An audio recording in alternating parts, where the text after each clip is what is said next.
shoot you between the eyes? Shoot you between the balls!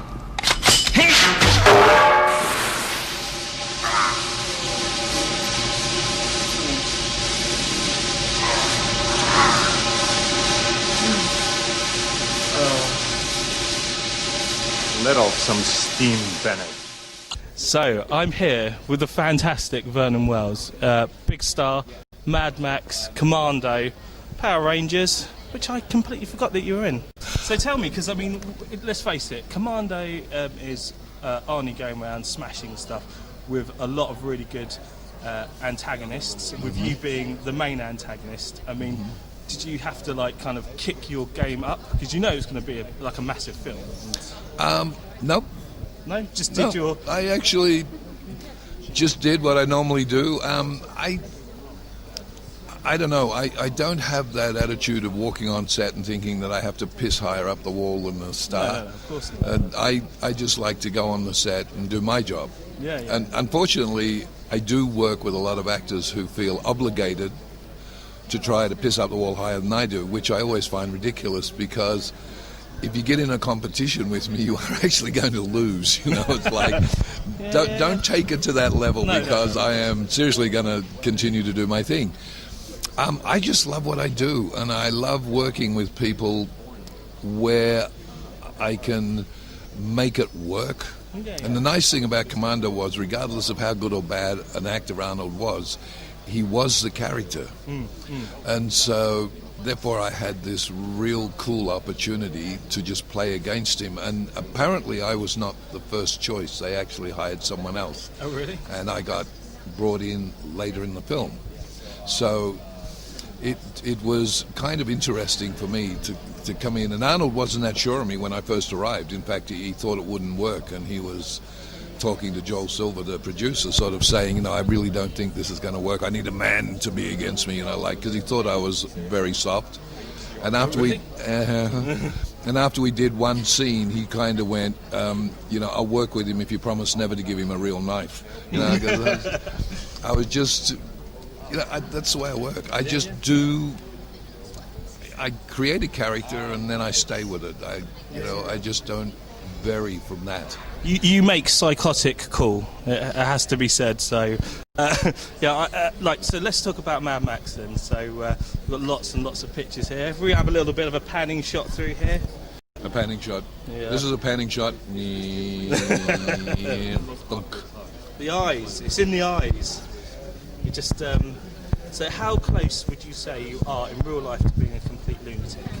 I mean, you've got to be digging in there somewhere. It's got to be, you know, was there somebody who upset you when you were like 12 years old? No, I kind of look at this logically. Have you ever seen me on the freeway? No.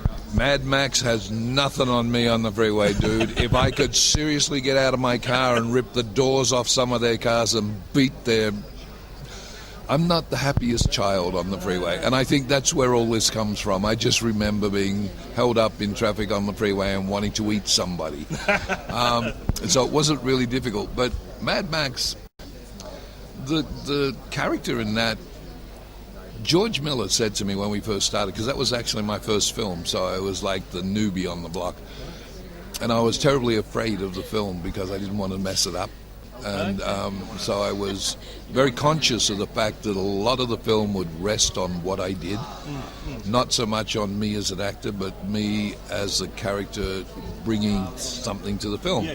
So I was very conscious of that, and I was very worried about doing it.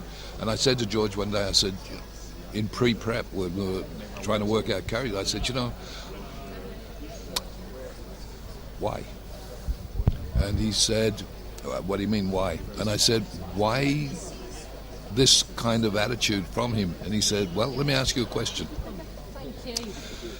If tomorrow morning you woke up and a sunspot had hit the earth, there was no electricity, no communications, everything that you rely on in your life was gone through no fault of your own or not from the fact that somebody had dropped an atomic bomb, but the apocalypse was here, but natural, what would you do? And I went, I'm not sure. It's okay, let me put it another way. At the end of your street is a shopping mall, and there is this huge supermarket which is packed with food and in tins and bottles and cans. what would you do then? I said, well, I guess I would go to the supermarket to get as much as I could get. And he said, and what else?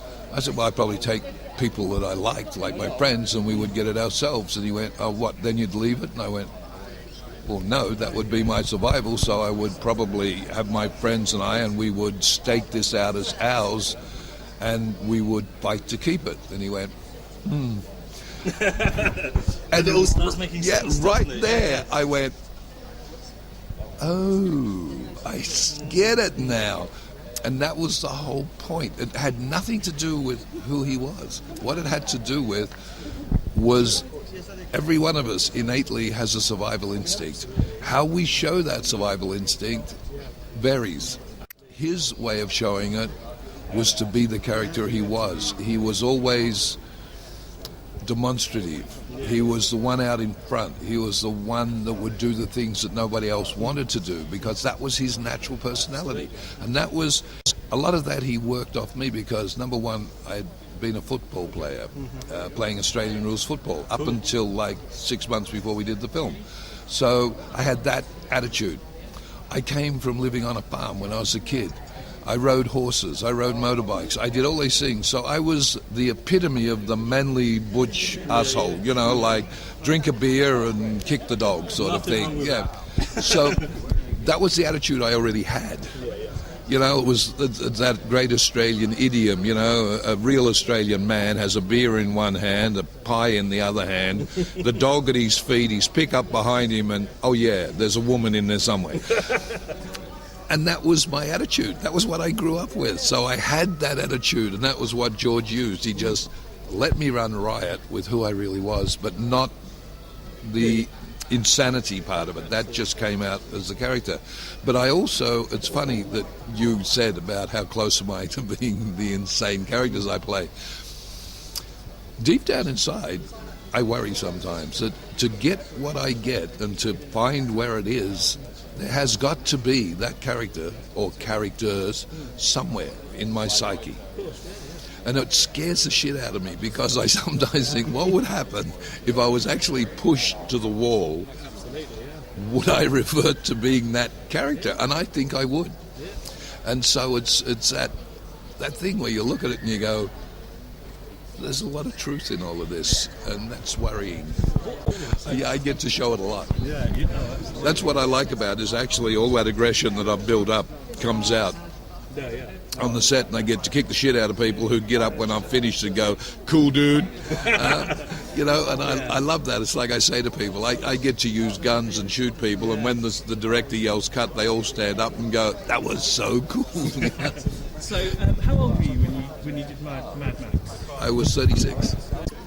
I actually had to be threatened to come to LA. I really never wanted to go to LA. I kind of grew up in country, as a country boy. Moved to the city with my mother when I was 14.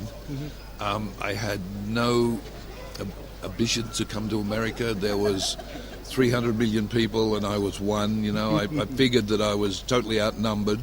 Could have beat half of them, but you know, the rest of them might have had me. I didn't want to go, and it was quite funny because the first movie they offered to me was Weird Science, and they wanted me to reprieve the role and send up myself, and I didn't want to do it. And the funny thing about that is that the American psyche is that when you say no to something, you want more money. So they would keep offering more money. Oh, really? And Like good motivation. and I still didn't want to come to America.